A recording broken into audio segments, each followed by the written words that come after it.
Joining us to discuss the consumer and retailers this holiday season is John Herrmann, chief economist at Herrmann Forecasting. John, obviously some positive data out today, but we have been getting kind of a roller coaster of information on the economy, especially when you look at housing. Still, we'll start with consumer spending here. It's hard to understand why it would take off when unemployment is still above 10%. You know, the thing is, the data has not been, over the course of the summer, the data was pretty much like uniformly better, and people marked up their forecasts and their outlook.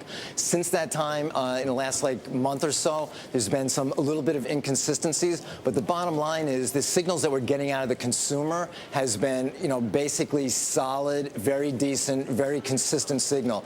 The back-to-school sales definitely surprised the upside over the course of the summer. They're highly correlated with holiday spending. We're looking for holiday sales again. We've said this numerous times, looking for them to be up 3.6% year on year, and there's upside risk to that forecast.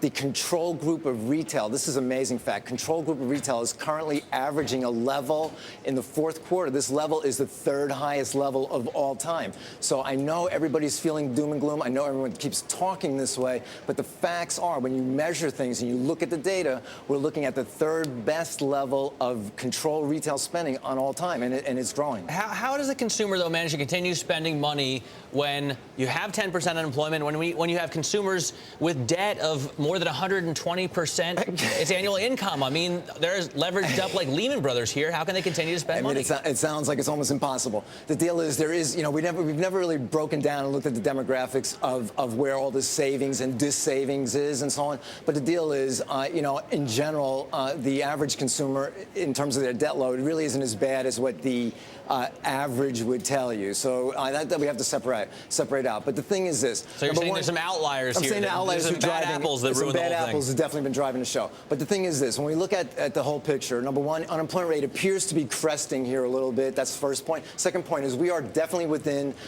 6 weeks of seeing the first positive gain in payrolls. Is a chance we may even get a positive print next week, but I think it's a lock that we get positive payroll gains in early January. Second point. Third point is the household savings rate is unbelievable. It's just shy of $500 billion.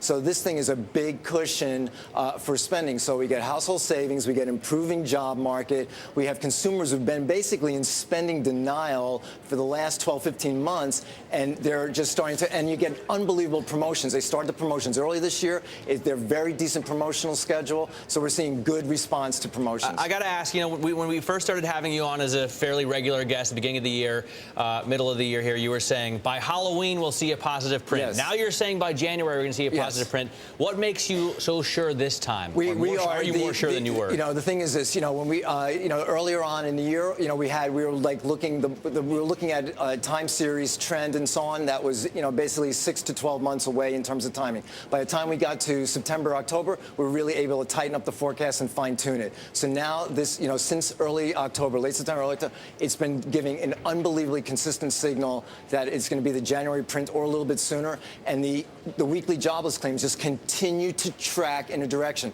I mean, we're looking at, I know the numbers today were very good, but by the time we get to February, early mid-February, late February, we're going to be at jobless claims of about 430,000. So even if people are saying things like, well, throw out today's number because of some seasonal adjustments, the facts are, by the time we hit February, we're at 430,000. That's usually associated with positive gains of payrolls, and we think it's sooner, not later.